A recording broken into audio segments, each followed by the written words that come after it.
people that are coming across the border that are basically being trafficked, and it's really, really bad, and it's really, really poor, and a lot of it is directly attributable to Biden administration policies.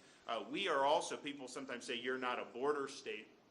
We're not a border state on the Mexico border, but we're a maritime border state, and so we have boats trying to come from places like Haiti and Cuba to illegally come into the state of Florida. Now, the Coast Guard has jurisdiction to deal with that, and they actually do a good job. They don't have enough resources. So we're currently under a state of emergency where we've surged maritime resources from the state of Florida into the Florida Straits and in other places where we're stopping boats, turning over the would-be illegal aliens to the Coast Guard. Coast Guard will send them back to, say, Haiti. What happens is, when they know they're going to get interdicted, the number of boats has plummeted because they know we've done 12,000 repatriations in the last 6 to 9 months. So they know that they're just not going to be able. So why would you want to risk doing this trip on boat to be able to just get turned back? And I think something similar would happen here in the United States if we did a similar policy at the border. First of all, border just needs to be shut down. You need to be telling people you're not coming illegally, you're not doing a bogus asylum claim, you're not going to be able to cross the border, whether that's remain in Mexico, whether that's just a deportation, whatever you need to do. If you just do that, you're going to see the number of people that are going to try to come will go down dramatically. So I think the whole thing needs to be shut down. I'm a big believer in constructing a border wall because you're never going to have enough people to be able to cover the entire border. And so to give our people a chance, you got to have some areas where we know are impenetrable.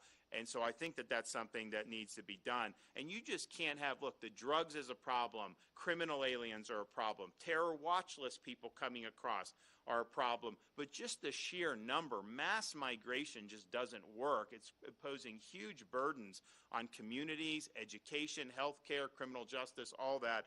That needs to come to an end. And I also think that, as a country, we need to hold the Mexican drug cartels accountable. I mean, they are controlling our own border in our own country, and they're getting away with murder, killing tens of thousands of Americans by moving all this product into our country. So there's a whole host of problems. Obviously, the federal government could solve most of these if it had the will to do so, and maybe it will get the will to do it at some point in the future. But in the meantime, I think we need to come and work hard together. So one of the things we've done in Florida, we've created a strike force where we have operations throughout Florida trying to interdict some of the human smuggling that's going on. And you see human trafficking, you see people being abused. So we've been able to do more than 125 drug charges. We've been able to seize drugs, seize cash, bring people up on charges, and it's a model that's actually been very effective. So that's the type of thing, we can work between different jurisdictions. Yes, we work throughout the Florida with our counties work together, but there's no reason why we can't be working with Texas, why we can't be working with Arizona at the local level or at the state level on all those things. And so what we want to be, one of the messages we want to send today is, we're going to partner and we're going to formalize this in the coming days and weeks. We want to partner with all like-minded sheriffs and governors around the country to create a coalition of people that actually do have the will to fight back against this problem. And I think we'll be able to do a lot working together. Probably not going to be able to solve everything because we need D.C. to get in gear, but I think we're going to be able to make a difference. And I can tell you what we've done in Florida has saved lives. It's absolutely saved lives. What you guys are doing here has saved lives. And so if we're pulling our efforts, I think it's going to be something that's going to be really, really positive. We also want to announce that both our Florida Highway Patrol and National Guard Counter-Drug Task Force, we have developed a training program that we believe will help law enforcement across the country mimic some of the success that we've had in Florida, and also help to train more boots on the ground in multi-agency criminal interdictions. And so we're going to be offering this. We're going to be welcoming people from across the country to come to Florida and train with some of our folks and basically learn a model that we think has had tremendous success. So we're proud of that, and we want to work with everybody who wants to do it. we've done a lot in the previous deployment. We're doing a lot now with what we've got. We have over 400 National Guardsmen supporting Texas right now, 40 FDLE agents, which is our state civilian law enforcement agencies. They're arresting some really bad people. They're arresting gang members coming across the border. They're being charged mostly with Texas offenses, but you're seizing cocaine, methamphetamine, other types of drug paraphernalia, guns, ammunition. This is people coming across the border with those things. We have highway patrol involved. We have aircraft that we have put on to help interdiction. One of the illegal aliens that our highway patrol encountered was identified as an MS-13 gang member who was on our own government's terrorist watch list. And this is just the state of Florida having a very small footprint, and we're seeing all this. Just imagine what you're seeing across the entire border writ large. So far during this most recent deployment, which has not been going on that long, Florida law enforcement's assisted with 109 arrests, and they've encountered almost 4,000 illegal aliens crossing the border. And so I can't even imagine if you scaled that over a relatively small period of time in a relatively small footprint, how many people. I mean, this is just an ungodly amount of people that are pouring into the country. So we've even, Florida agents have even assisted in the apprehension of a capital murder fugitive. As part of a traffic stop, they encountered a suspicious man who provided false ID. He was determined to be someone with an active warrant for capital murder. He fled on foot, but he was apprehended by the officers and arrested. So we were able to get him. And it's like, this is just something that's happening in our country right now. And in Washington, D.C., they're just glossing over it. Chinese are coming across the border in larger numbers. I mean, obviously, China and Mexico have worked together to get the fentanyl in our communities for many, many years. And no one's really ever done anything to China about that. No one's really ever done anything to the cartels about it. But we have a big increase in the number of people who are Chinese nationals coming. Clearly, the CCP is a major threat to this country, and we need to make sure that we're recognizing that. In Florida, we have had people who've crossed the border commit crimes in our state that have killed people. I mean, we just had, in September, we had an illegal alien that killed a sheriff's deputy near Tampa, and last month a sergeant in the St. Johns County Sheriff's Office was killed by an illegal alien who crossed in 2021. So he came in 2021, he was given a sheet of paper saying, you have a court date in 2024. Okay, so what are they doing between them? Well, he's getting in trouble with the law, and now we have somebody, you know, that died in the line of duty. When we had Hurricane Ian, you know, we put out the word, and like, we're a Second Amendment state in Florida. We said very clearly, you know, loot at your own peril, because, you know, we got people that will protect themselves. So don't go in anyone's house and try. And by and large, people got that message. There were looters, though, who were here illegally, that were captured and that they were prosecuted. But it's like, you know, you have a natural disaster happens. You have these people in peril. Then you have people that have come illegally trying to ransack somebody's house or somebody's business. I mean, it's just totally unacceptable. So we're happy to be here.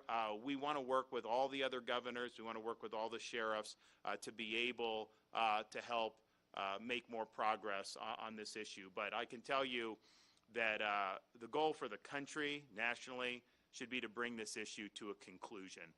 It is not that difficult to have a stable border. Other countries do it. In fact, if Americans tried to do in many other countries what people do to ours, you wouldn't last 10 minutes. I mean, it would not work. They absolutely would enforce their borders. So we need to get back to that.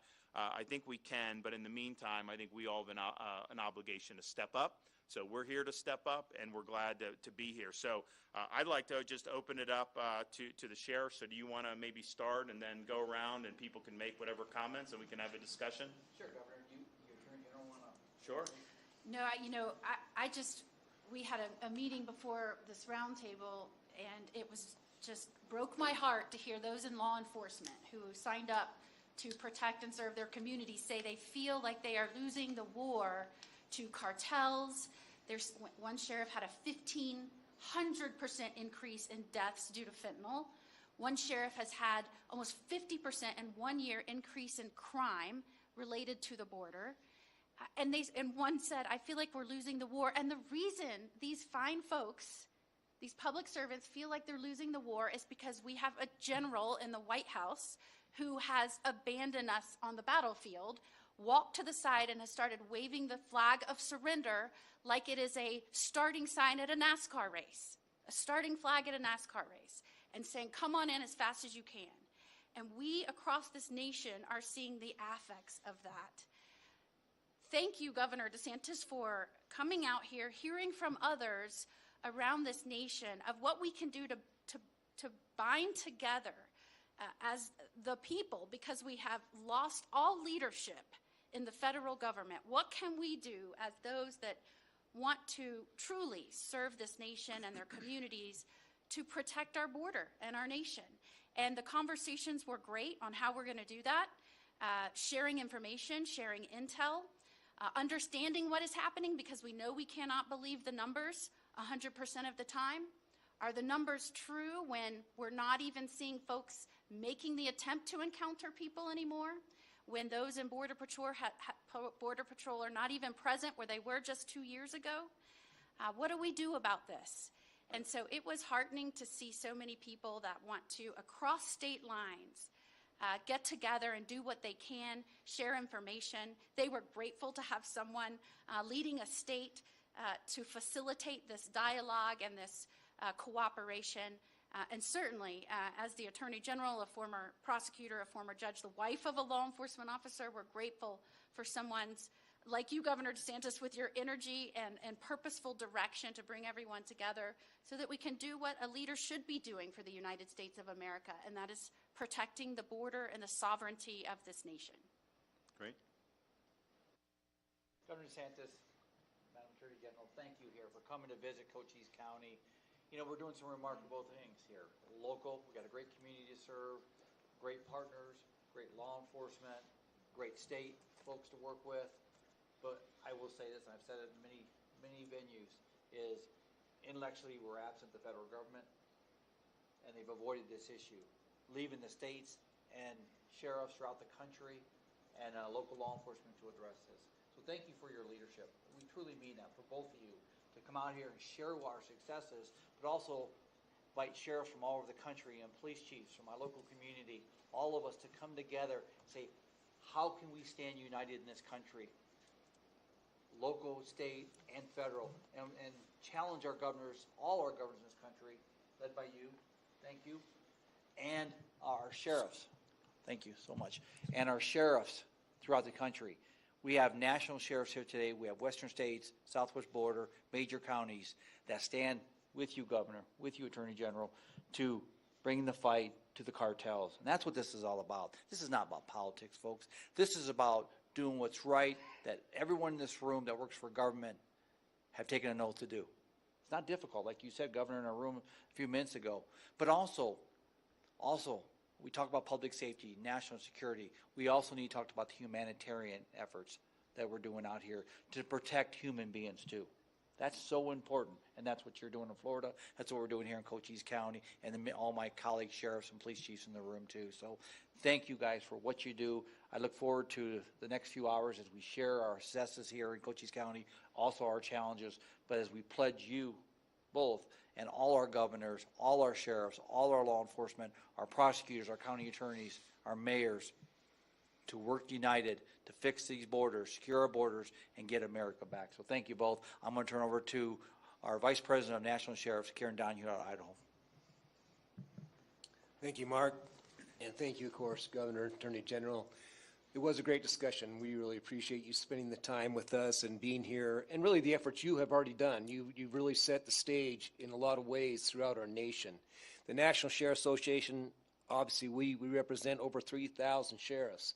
And those sheriffs, as you said, ma'am, they also took that oath. They took that oath to stand in front of their people, protect them, protect against victimization, do whatever they can, and they will lay their lives down just like the troops that have come behind them. But what we've seen by this presidency and by the Secretary of Homeland Security is nothing but lies to us, lie to the American people, lie to our faces, lie to the sheriffs when you stand in front of us. I don't want to meet with these people anymore. right?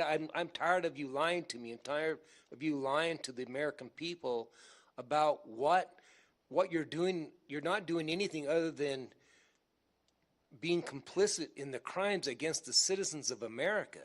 Our citizens in Idaho and every state represented are dying because of the inaction or even the actions of this presidency and this administration. And I'm sick to death of it. And I'm sick to death of having to meet with families, including my own, who have been victims of fentanyl. Families like my own who have been victims of car crashes by illegal aliens driving semi-tractor trailers drunk in my state. I'm tired of doing those funerals. And I'm reaching out to people throughout. I so respect you, both of you, for doing the work, for setting that standard. I certainly will stand with you. And I want the American people to stand with you and to stand up against this tyranny of what we're seeing in our nation. The Mexican cartels are the enemy. We've said that time and time again.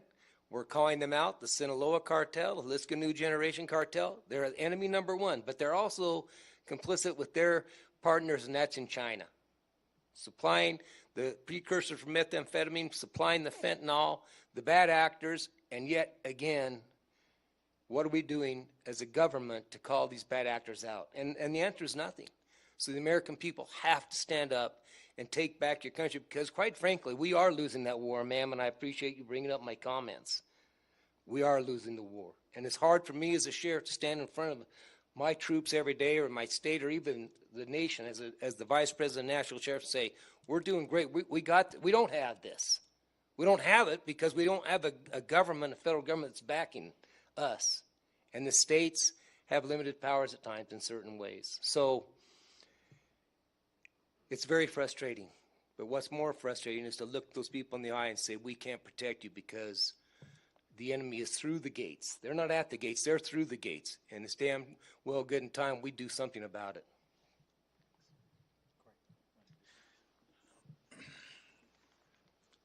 Governor, Attorney General, my name is Corey Elton. I'm the Sheriff of Lee County and President of the Western States Sheriff Association. I want to thank my colleagues from Florida for making this trip out here, and I just want to remind everybody, over the last few years, we've all become border sheriffs. We've all become border chiefs. And some of the important things that have happened in the last couple of years, and I'm so thankful that you recognize that there's some major organizations that have come together. And it has not always been that way with NSA and Western States, major counties, the Texas Border Coalition, and the Southwest Border Sheriffs are great organizations that have come together. We have unified. So to have you on board, I greatly appreciate it. I feel let down by our federal government. I feel as an elected sheriff, my job is to protect the community that elected me to do that, and we simply cannot do that. We cannot keep up. So I'm going to keep it short. I want to thank you for your trip here. I definitely support your efforts, and I look forward to meeting and talking to you in the future. Thank you. Thank you. I'm Grady Judd. I'm the sheriff from Polk County, Florida, and that's in Central Florida, as the governor explained. I've been in law enforcement in my community my entire adult life. I started when I was 18 years of age, and I was elected sheriff 19 years ago. And I've worked for a lot of governors. Ladies and gentlemen, make no mistake about it. This is simply the best governor that the state of Florida has had in the last 50 years. Why do I say that? Yes, he ran for public office to get elected. Then he started doing the job that the people of the state of Florida hired him to do. And as a result of that, my crime in my area is at a 51-year low. Just recently, we did a human trafficking operation. My detectives are the very best. We were joined by the police departments in our county.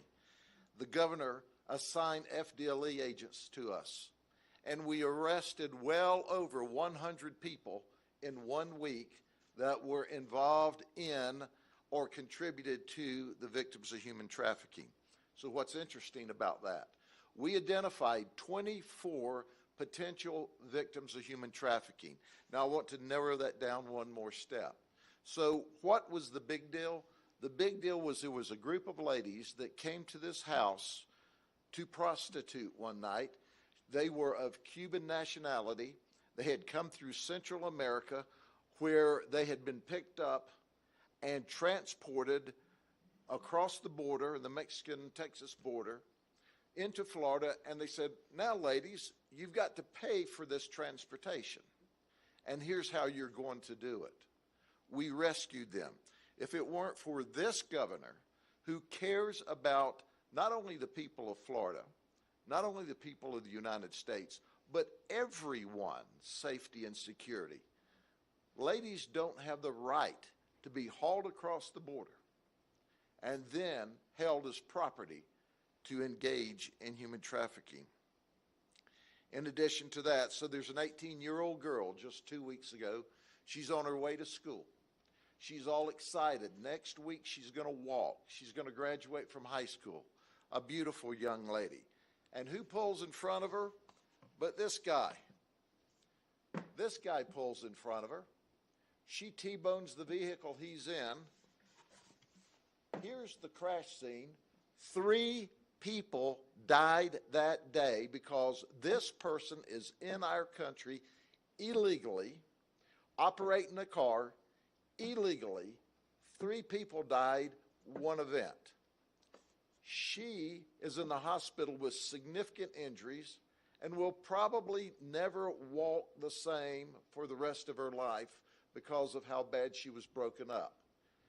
This guy here, had he been in his country of origin, had he not been smuggled across the Mexican border, we wouldn't have had this young lady in this crash and 3 people dead. Of course, he's treated and released. But that's not enough. Then there's the drug cartels that we deal with. Juarez, the Sinaloa cartel, Luis Martinez. He's operating an operation that's tied Mexico to California, to Texas, to Georgia, to Florida. When you said we're all border counties, we're all border counties. And who's running it? A guy by the name of Brian Stanton is operating this huge, huge operation from inside the federal prison in Atlanta on his illegal cell phone that he's not supposed to have. So Lewis is the big guy on the outside. We seize 1,500 pounds of meth in 5-gallon buckets, liquid meth, 2,500 Xanax pills, and that's just one operation by one law enforcement agency in this nation. Now, folks, I could give you examples all day long, and we're not even on the border. I can't imagine what these folks and their colleagues are going through, and I can't imagine what the people who live here are going through, because I do know what's going on through the rest of the country, while our president and the administration stands silent and allows the people of this country to be victimized. That is simply unacceptable. Unacceptable. Once again, I've seen lots of governors. I've seen lots of presidents. I've seen a lot of leaders. I've never seen a leader of the quality of Ron DeSantis, our governor, who makes things happen, and his sole focus is protecting and serving the people and keeping them safe. And Florida is the example. When people are safe and they feel safe, they thrive, and your great state does tremendous. But we need to do that all across the United States of America. We need to do that.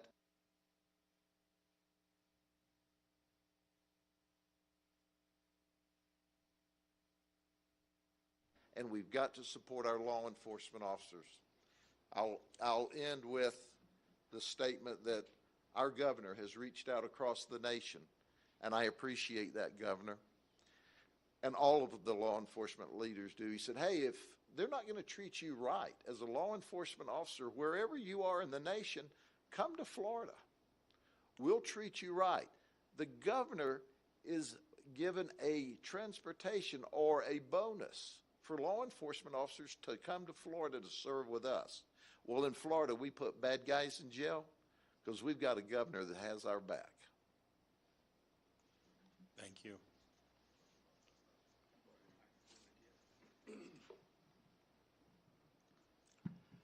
Good morning. Welcome, Governor. Welcome, Attorney General Mist. My name is P.J. Allred. I'm the sheriff of Graham County, which is the county just north here of Cochise County. One of the smaller ones as far as, well, we got 4,000 square miles, approximately 30,000 people in our little county. So don't have quite the stories as right here in Cochise County or Yuma County or our other borders. But our issues are exactly the same. I think when most people come from the South to come in the United States, my little county is probably not their destination, but they come through us, and we feel them when they come through us. And we have our vehicle pursuits, and we have those types of things that happen and take place. But one thing that does stick and stay with us is the drug portion, because that's in every single county. It's going to stick, it's going to stay. It's not clean. And I know and I'm all about, and I'm with what we got to do to shut things down at the border. I'm totally with it. Maybe a smaller, different spin somehow that we need to look and figure. Those of you that are in businesses for yourself, you know that there's a demand, your business is going to thrive. In the United States of America, there is a huge demand. If we weren't using dope, it would have to go away. They'd have to figure something else to run at us. But we're going to use it. They're going to bring it. So there's two-pronged type thing that we got to do here to try to help stop the situation that we got going on. And like I say, it does happen. And just an interesting little tidbit of a story that happened to me earlier. In my county, the San Carlos Apache Tribe Reservation is there also. Great police department, great people to work with. We have a wonderful relationship with one another. First part of March, myself and my wife, we're traveling over towards Phoenix, going across the reservation. I have a vehicle pull up behind me now. Mind, I'm a border above, or a county above Cochise here. But I'm going through a line of cars, a black SUV with the antennas, push bumper, lights me up with red and blues. I move over, he goes around me and goes on. Has New Mexico plates on it. Come from Columbus, imagine that. But anyway, I made some phone calls real quick, and since I had my wife with me, I didn't really want to perform the traffic stop because I was in an unmarked vehicle also. But I got the police chief. We made the traffic stop. The kid did have he denied any red and blues or whatever. Well, he had red and blues. He had a badge wallet.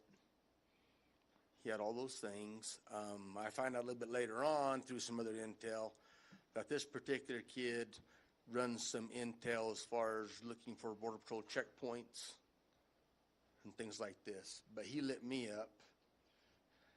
I mean, it caused problems in traffic, passed on the bad deal. He wound up in jail. So anyways, that's just our little county that's not on the border.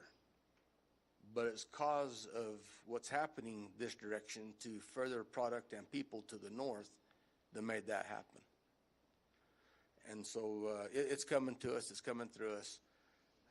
Appreciate all of your time for being here, being interested in our country, our freedoms, our rights, being able to live where we want to live, and hopefully being able to live where we want to live and be safe where we are at. Without having people come through our yard that can't even converse with us when we find them in our yard. And that's true. It's we have gotten Chinese ladies up in our county that when we encountered them after a pursuit through the desert, when they saw us as law enforcement and the vehicles come to stop, they ran to us as law enforcement to get away from the coyotes that were carrying them. They did. We were their safe haven at that moment. So we as Americans are horrible people to everybody, but yet we're not the ones that did the bad things to them when they got here or how they got here. So that's just a spin and a take from a very small county.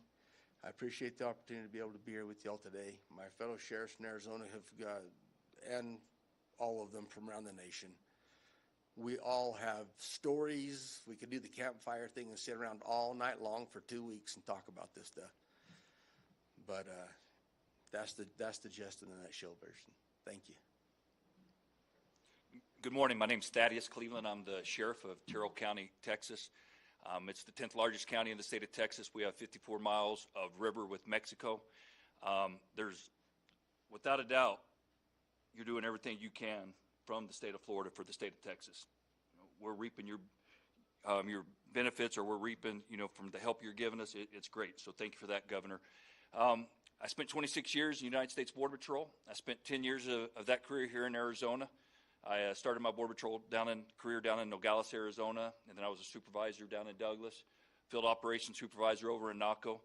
And I can tell you that, at one point, it was chaos here years ago. And with the hard work of the men and women of the U.S. Border Patrol, we had the safest, most secure border that we'd ever had until 2 years ago. And it took about 6 months to dismantle that safe and secure border. And it's not just the work of the United States Border Patrol that happens. It's our local law enforcement officers, our state resource that we receive also. I can tell you I have a much greater appreciation for what local law enforcement does, having been on this side now. When we talk about Idaho's also sent personnel to the state of Texas. We've also received support from Tennessee and South Dakota right now. My county, Terrell County, over the last 2 years, we've seen a 450% increase in illegal alien apprehensions. I mean, it's been that significant. We're seeing people from Idaho. I myself have arrested and stopped cars from Idaho, from New Mexico, from Florida, coming into my county to make pickups of illegal aliens. I've also had people come into my county to pick up illegal aliens that were allowed into the United States under the bogus claim of political asylum or some other political relief. They're coming in, and they're coming over to pick up more illegal aliens. So I tell you, Governor, again, thank you for everything that you're doing for Texas. We've got a great governor as well. He sent us plenty of resources to the border. As I mentioned, we have, we're the 10th largest county, over 2,400 square miles, and it's myself and one other deputy to patrol that area. We have a Border Patrol station there as well, the one I was the patrol agent in charge of, 91 miles of border with Mexico that we're responsible for. We have a Border Patrol station, or a complete about 50 agents in that station, and we have some current legislation in the state to create our own Border Patrol unit. And I'll tell you, it's going to be needed even if the Border Patrol is fully funded and we're fully staffed, because when you have 91 miles of border and only 50 agents to patrol that, there's still a lot of people that aren't even being detected that are getting away. But again, our Border Patrol agents are doing a great job. Please support them. I know y'all are a border community, and many Border Patrol agents live in this community, so please continue to support those. Governor, thank you for coming out. Sheriff, thank you for letting me come over and be a part of this. And you have my support as well. Thanks. I'm Sheriff Wayne Ivey out of Brevard County, Florida, and Governor, it is an honor to be here with you on this initiative.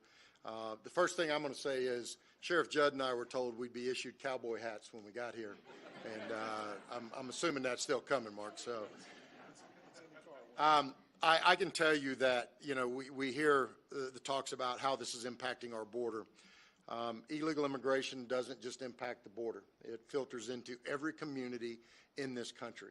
It's filtered into my community, to every community of everybody that's represented here today.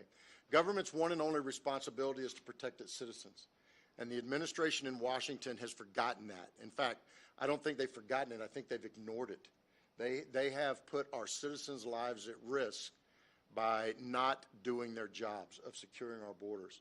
What you see here today, orchestrated by Governor DeSantis, is a united front of sheriffs and law enforcement officers from across the country that are all facing the same things. Increase in fentanyl deaths, increase in human smuggling, increase in crimes, 44% increase here just in Cochise County of the crime rate.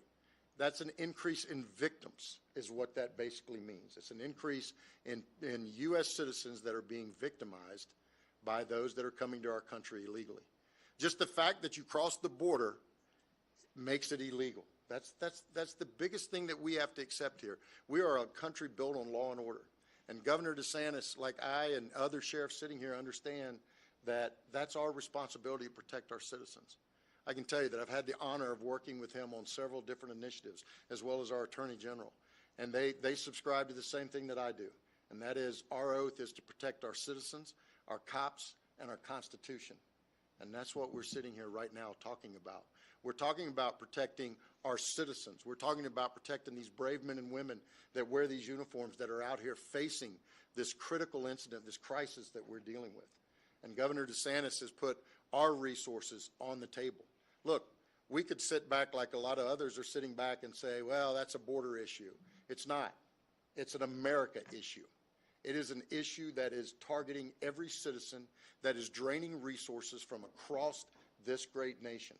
It's even taking our Customs and Border Patrol, and my heart goes out to those men and women that really want to be here doing this job, that are being handcuffed by the Biden administration and not being allowed to do their job. And what I will tell you is that we, as local law enforcement, as state law enforcement, are partnered together to fight this. Our choice is very simple. In Florida, we could sit back and say, well, we'll fight this in our backyard. No, let's fight it on the front. Let's join together. Let's be united. That's what this is about. Governor DeSantis asked us to put our resources in, to put our money where our mouth is. He's done that. He is standing here today saying Florida is in this fight. He's standing here today saying Florida understands this is not just impacting you here locally in Cochise County or the other border communities. It's impacting us. In my county alone, in one 24-month period, we had 172 drug overdose deaths. That's 172 moms, dads, husbands, wives, sons, daughters, aunts, uncles, cousins that are taken from us far too early because of the increase in fentanyl that is flooding our streets. We're seeing numbers of human smuggling victims go up, victims that will be troubled to testify against those that committed the most heinous and ugliest of crimes against them, victims that will be impacted the rest of their life because we have opened the floodgates and allowed those to come into our country. We've allowed the cartels to control our border. Well, that bull crap needs to stop. And the only way we stop it is through efforts like Governor DeSantis is putting forward, where we all sit at the table together and we all say enough is enough. We are a united front. We are America. And this is America's sheriff sitting right here at the table, and enough is enough. Governor, thank you. I'm honored to stand with you and our Attorney General. Thank you. Governor, thanks for the invitation to be here today. My name is Jim Skinner. I'm the sheriff of Collin County, Texas. It's located in the northeast quadrant of the Dallas-Fort Worth Metroplex. We have about 1.2 million citizens, the second fastest growing county in the United States, and a great place to live. Shortly after I became sheriff in 2017, because all sheriffs have in common large stretches and long stretches of roadway, I met with 7 other sheriffs in the North Texas area, and we agreed to work together to try to stem the flow of narcotics and weapons going south into Mexico and human trafficking in the North Texas area. We worked together and created the North Texas Sheriff's Criminal Interdiction Unit. It took us a few years of training and coordination to get it on its feet. And in spite of the fact that over the last few years that we've seized $24 million in cartel cash, a large amount of weapons headed to Mexico, and about $154 million in narcotics. Collin County has suffered a 1,320% increase in the number of fentanyl-related deaths. Why is that? Well, it's because of the tsunami of death and destruction that flows unimpeded across our southern border that the Sinaloan and New Generation cartels push into this country. And it's also because President Joe Biden and his administration have abdicated their responsibility to secure our southern border. In my role as the chair of Government Affairs Committee for the National Sheriff's Association, I have the opportunity to visit with many sheriffs across this country, both large and small. And what I hear in common from all of them is, like me, they're heartbroken at the number of parents of young people that they've met with and heard the stories of the death of their children due to fentanyl poisonings. We're not giving up hope. And us sheriffs all working together in this country are proof and evidence of that. You folks need to know that as bad as it is right now, there are real leaders in this country that'll make a difference. I'm proud of my governor, Greg Abbott, because he's done what's necessary to protect Texans. And I'm really proud of you, because not only are you willing to protect the people in Florida, but you'll send your people to Texas to help protect Texans. Says a lot about you. I just want you to know I appreciate you putting the spotlight on this, because it's important for the American people to understand. Thank you, sir. Great. Well, thanks everybody for those comments. I'd like to let the Attorney General, we've been very active on suing Biden administration for basically not following the law. You know, what they're doing, this catch and release is not actually lawful that they're doing. They're paroling people and abusing that. And so we've gone in and every chance we get to defend the people of Florida, but because if you win the court case, it has reverberations across the country. It's really standing up for everybody in America who cares about the rule of law. So can you give an overview of some of our success? Absolutely. And I think, Governor, thank you for bringing everybody together. And one of the things I think is so important about venues like this, about people like this, is they're willing to share information with the American public. And not all leaders in this country are doing that right now. But within the very first month of the current administration, and by the way, that is the administration that is given all of the authority to deal with the border and immigration, we saw a complete, purposeful breakdown of the immigration public safety structure. Congress has been blamed. Climate change has been blamed. Other nations have been blamed. Many people have been blamed. But through Florida actions and uncovering information, you can see, and even now a judge has said, there is one person to blame, one administration, and that is Biden. Because in the very first month of office, they broke down programs that were there to secure the border. Day one, they started doing that. They then asked for less resources and less ability to detain those coming over so that they could properly vet and run down who these people were.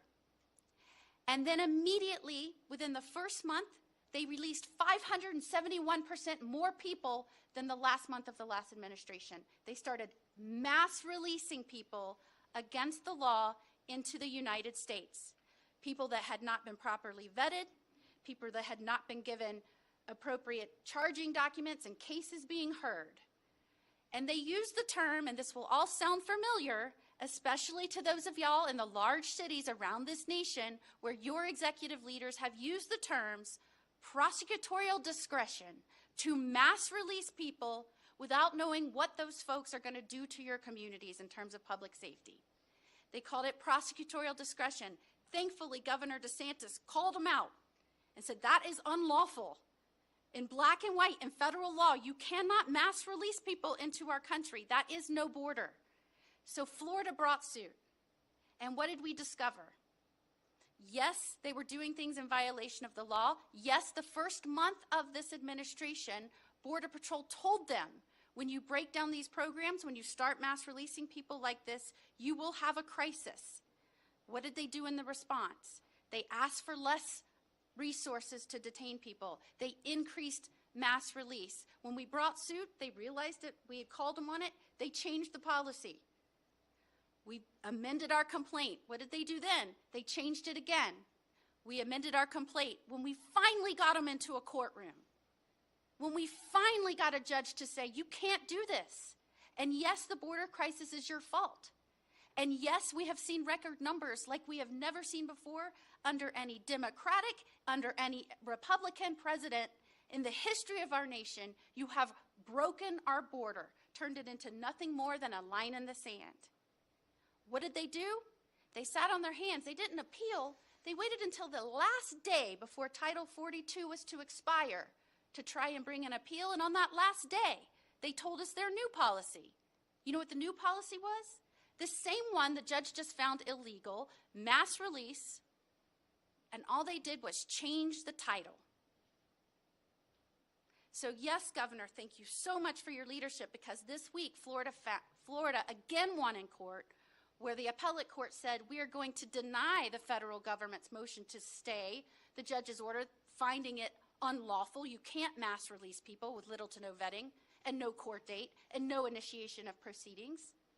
That's against the law. It's black and white. It's never been done. And this crisis rests solely on this administration. And I'm so grateful we have a leader that's willing to stand up and speak out and talk to the American people and say there is one reason this is happening, and we will band together, all of us, across state lines to fight back.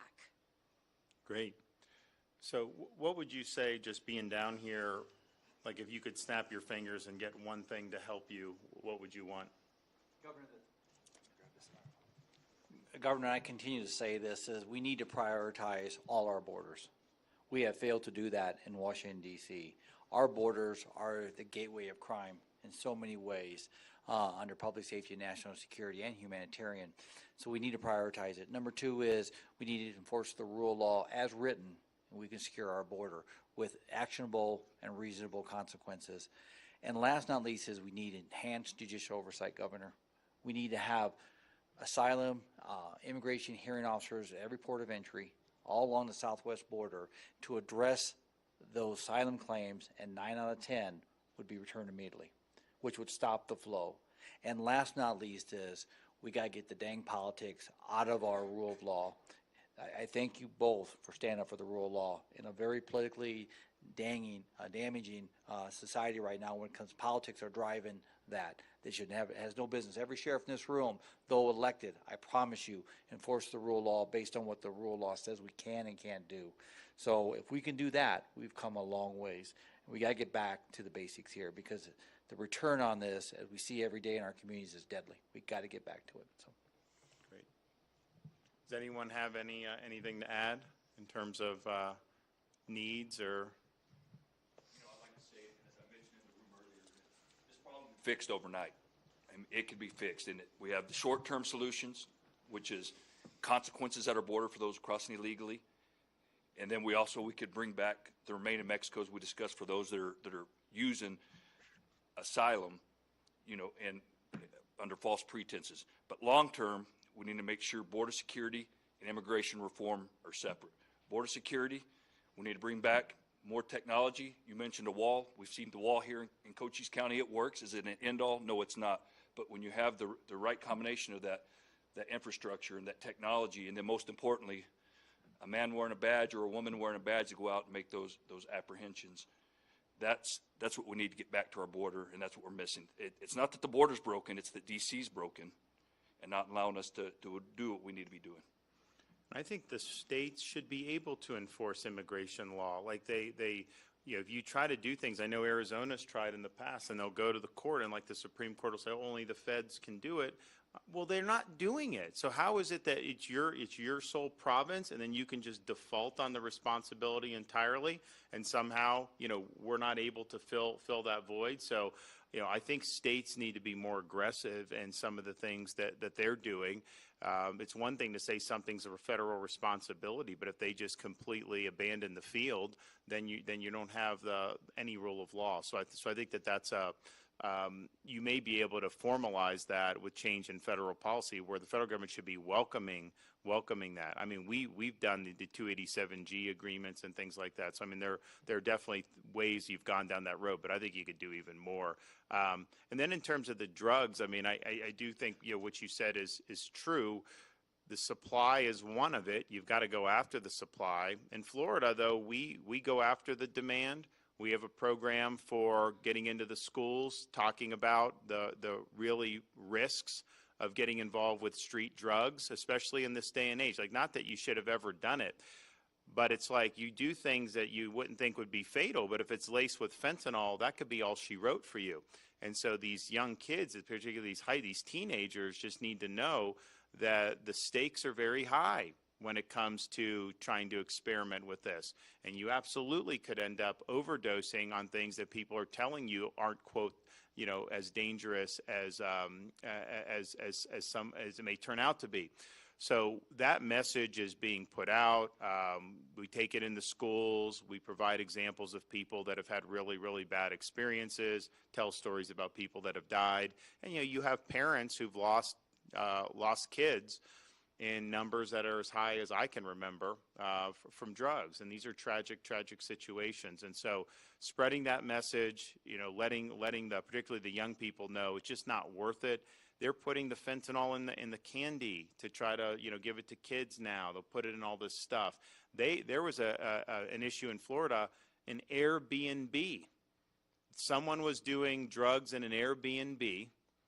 They left. A family came in to do the Airbnb like the next day or the 2 days later, and there was a baby playing on the carpet that died from fentanyl that had kind of spilled on the carpet from the previous party. So this stuff is really, really lethal. So we're definitely spreading that message and trying to reduce that demand. And then we also have a program, we call it the CORE Network, Coordinated Opioid Response Network, for if people are addicted and they end up overdosing, go to the hospital, and they get stabilized. If you just discharge them back out in the community with no other support, they're going to relapse. They're going to overdose again. Like, that's just what happens. And so this network is getting people into treatment, getting them into counseling, other things to try to allow them to cope with this addiction. And what they found is in places that we've done it, the relapse rate has been under 10% for those people, which is really, really good, because I think the relapse rate would be way, way higher if they didn't have that. So I think that the border, the cartels, all that, indispensable. Taking these fentanyl pushers and putting them in prison for a long time, you got to do all that. But fighting the demand and then helping people who are coping with the addiction is also important. So in Florida, we're doing all of it, and we think that they all go hand in hand.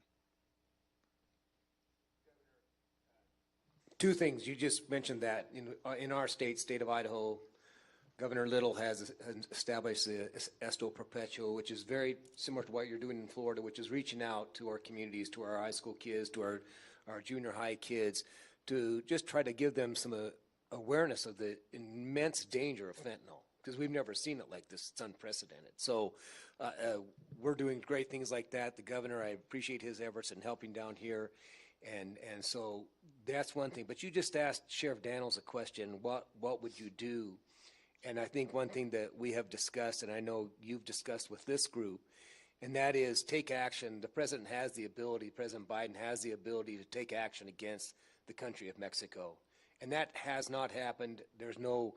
In my opinion, he has no taste to do that, but he needs to do that to save the American people, to stave off this victimization. But Mexico, the country of Mexico, regardless of whether the president wants to admit it of Mexico or not, he's part of the problem, but the cartels are the problem. And it's my opinion that if we could snap our fingers, we could see our American president take action against the country of Mexico and the cartels to relieve this victimization, because we've talked a lot about the victimization, and it's been spoken about by these other sheriffs. The human victimization, whether it's sex trafficking, human trafficking, the indentured servitude that exists in your state, in my state, in other states, by the cartels, these people owing that money for getting them across, it's relentless. And how we as a nation can allow that, when we talk on one hand about all the social issues, but on the other hand, we're allowing it, and that starts at the top. And so that would be, sir, one suggestion that I think we need to continue to push. Yeah, look, just think Mexico is allowing millions of people to traverse through their country knowing that there's crimes being committed, a lot of these people are being trafficked, what the cartels are doing, abuse, all this stuff, and they're just letting it happen. I mean, they're not doing anything, about it. And we have a tremendous amount of leverage over Mexico. We have different levers that we can push. And that, to me, that would just be a no-brainer to be able to do it. And the cartels directly, obviously, are a huge, huge problem. I mean, they're responsible for killing in the last year tens of thousands of Americans. I mean, are you kidding me? This is to just turn a blind eye to it and do nothing. It's a complete and utter failure. Right here. Governor, I'm going to add something, shift gears, and we did this in the closed meeting here too, and I think it's important that our media and our colleagues in the room here too, is the fact that when you ask the question, what would I do? And I'm going to put that back on you, and the fact that you have done something that I think is missing, and I'm going to tell a story. A couple months ago, myself and a couple of the colleagues in the room, sheriffs, had the opportunity to meet with Director Reyes from the FBI. We talked about supporting CBP and the agents out there that just have a tremendous job right now on the challenges they're dealing with and the attacks on law enforcement, to include the agents. But one thing I asked the director at the end was, when we shifted gear, was how many funerals of the 229 cops killed in this country last year did the president, vice president, or his cabinet attend throughout the United States? And the answer is clear: none. That is sad. Governor, you have shown support for law enforcement in your state. That's why your two sheriffs here keep smiling. Look at them. They haven't stopped smiling since they got here. Your colonel for the Highway Patrol, your commissioner over here on the left, look, they're still smiling too. And I've never heard a negative thing from somebody who wore a badge in your state for either one of you. And the reason is because you're taking care of law enforcement. We need the federal government. We need our, as I said, started off, and I'll close it out to this statement, is we have to support those that wear a badge, to put their lives on the line every day in those communities throughout the United States. And you're doing that, Madam Attorney General, you're doing that. We need all governors, the President of the United States, all the way down, every elected official say the priority of this country, and somebody said this earlier, and I'll highlight that and echo it, is the fact that if we don't support those that wear a badge in the rule of law, we're in trouble in this country. Thank you guys both for doing what you do, for doing that, and thank you to my colleagues. Absolutely. Yeah, no, we're proud of that. We've done, for the last 3 years, we've done $1,000 bonuses for every sworn law enforcement officer and firefighter in the state of Florida, and that's a lot of people because we have a big state. And then Grady had mentioned recruiting people from other jurisdictions, particularly like New York City, Chicago, places where morale is low, they're treated horribly. If you come to Florida and sign up, you get a $5,000 signing bonus. And so that's been a very effective program. We've been able to recruit a lot of people here. And look, I mean, maybe it's a self-selective thing, but like, I have not talked to anyone that's regretted it when they come. I know your people are really thrilled in Brevard. Every time I see them, they're really happy that they made the choice. And it's just, look, you dedicate your life to something, you wear the uniform. You want to be in a community where people appreciate that. You want to have a state government that has your back. I mean, that's just natural that you would want that. Why would you want to put the uniform on and risk your life if you're treated poorly by politicians and by the community? And unfortunately, we've had some places in our country that have gone down that direction, to their great detriment, mind you, because crime has gone up. Those communities are now less safe. When they defunded or took money away, it was a catastrophic mistake. And some of our once great cities have been hollowed out because of a lack of public safety. There was other factors. They did stupid COVID lockdowns. They did some other bad policies. But from allowing the BLM riots to then just allowing the criminals to have the upper hand, people are fleeing these places because you can talk about business, education, all the things that are important. If you don't have public safety, then none of that stuff matters at that point. So it's a critical component to a thriving, free society. We're proud that we're a law and order state, and I think we're better off as a result of it. Okay, I think we're going to go. Does anyone else have anything? I think we're going to go do a border tour. Maybe we take a couple questions before we do that, and then, yes, sir? You've logged a lot of miles over the last week. Good to see you again. If I may ask about California, as I'm sure you California officials have criticized the state of Florida for sending those migrant flights to Sacramento. And specifically, Governor Gavin Newsom has referred to you respectfully, these are his words, not mine, as pathetic. I want to ask you what your response is to Governor Newsom, and also more broadly, what would you say to critics who question whether Florida tax dollars should be used to transport migrants that aren't in your state? So here's the thing. These sanctuary jurisdictions are part of the reason we have this problem, because they have endorsed and agitated for these types of open border policies. They have bragged that they are sanctuary jurisdictions. They attack the previous administration's efforts to try to have border security. And so that's the policies they've staken out. And then what? When they have to deal with some of the fruits of that, they all of a sudden become very, very upset about that. Well, what are these people having to deal with here? I don't see the sympathy for them. And so, the reality is I think the border should be closed. I don't think we should have any of this. But if there's a policy to have an open border, then I think the sanctuary jurisdiction should be the ones that have to bear that. We're not a sanctuary in Florida, and yes, we know people want to come, and so the more we can divert before we even have to get there is good for our state. And this policy's been debated now for a long time. It got overwhelming support from the legislature. These were things that I had to go to them. I wasn't just doing it on my own, and I think it's been something that's been, that's been very, very effective. And you can see why some people, when they're coming illegally, a place like California, they give benefits. They give unemployment checks. They do all that. And so you could see why some of those folks were interested in going that direction. In Florida, we've gone the opposite way. We say, we're going to have a legal workforce. We're not going to have benefits. We're not going to do that. And basically trying to disincentivize it. Other states have tried to incentivize it. And so I think they should be the ones to pay, to do it. Why don't we all just come together and say the current policy is a failure? Any country worth its salt would have control over its own borders. We have too many Americans dying, and this is totally unacceptable. And let's get the federal government to do to reverse course. I don't see that from those areas. I see basically just complaints about it, about if people show up there, but I don't see them willing to address the underlying problem, which is the failed policy. Back in the back? I got in the back here.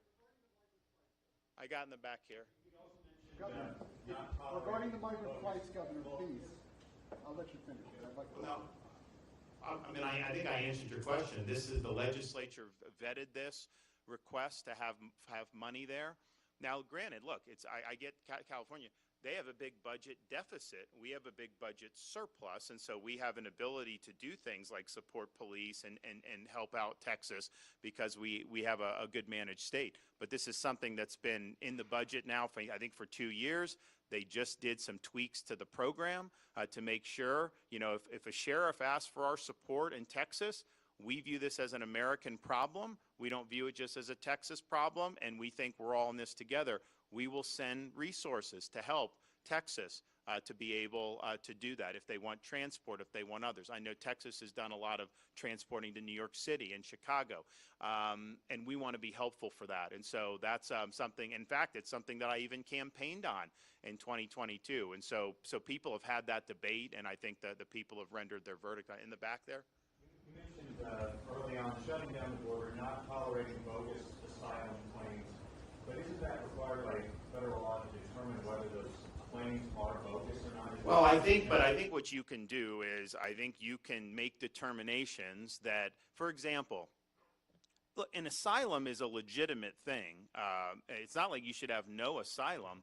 There are people that are persecuted in this world, and if they come and present legitimately, they have every right to take advantage of a provision of our law that, and honestly, these are relatively rare circumstances, but I'm sympathetic to that.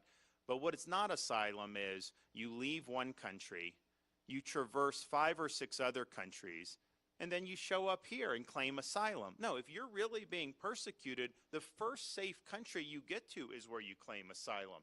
That's how it works. So you absolutely could say something to the effect of, you're denied if you've had an opportunity to be in another country. You can say you can only do it at a port of entry. There's definitely things you could do, I think, that would really, really kneecap this problem. And of course, remain in Mexico, you present, okay, we'll adjudicate it, but you don't get entry into the United States, because I think the incentive is, why would you want to even go through the legal process? Because you come across the border, you're guaranteed to stay.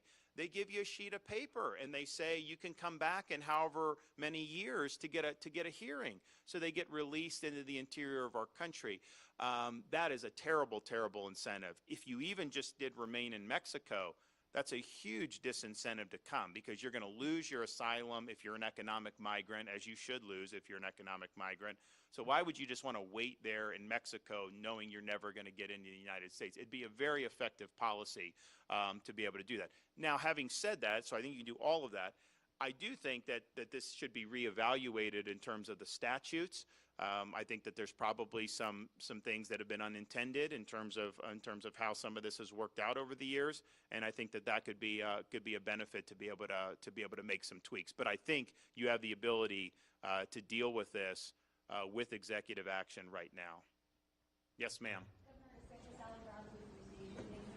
Sure.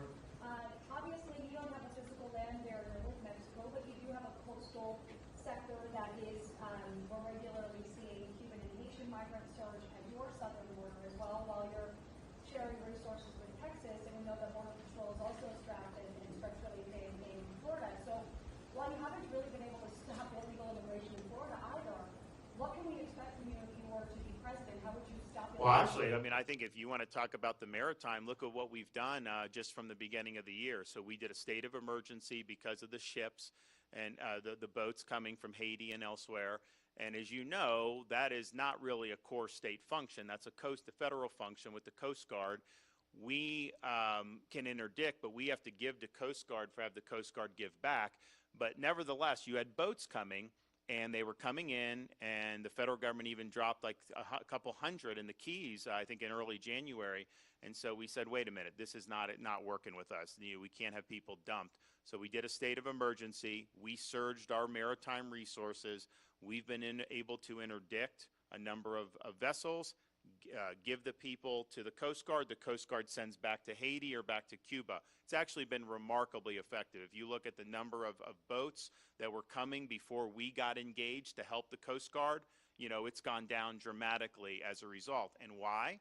Because these people now know if they're getting in the boat and they're coming, they're going to be interdicted and they're going to end up being sent back. So why would you want to get in some makeshift boat, traverse the Florida Straits, knowing you're not ultimately going to get there? So it's done a huge, huge benefit to be able to do that. So we have totally adequate resources to be able to help with our maritime interdictions, and we're still under the state of emergency for that because we've put some serious weight behind it. Now, these things can be seasonal, so maybe they'll try to pick up.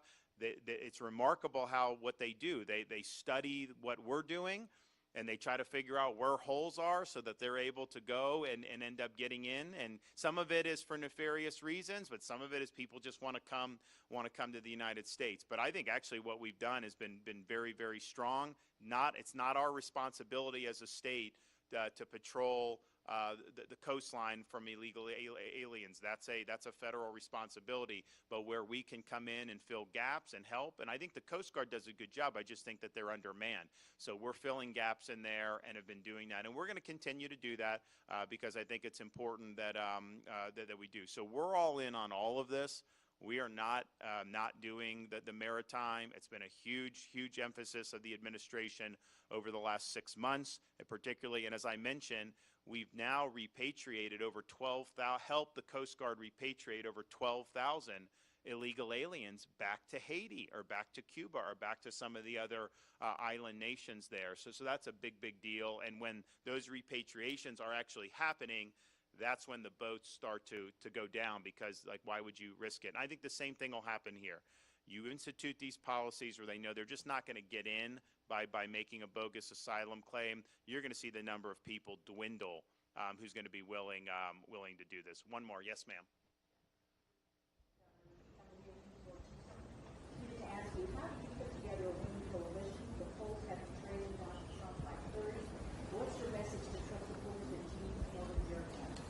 Well, did you just see the Iowa polls that just came out? I mean, we can talk about polls all day long. I mean, I think that you've seen some great stuff. I can tell you. When you run in these things, you run and you persuade people. I mean, that's the whole point of it. Like, you don't do a poll a year out and say that that's how the election runs out.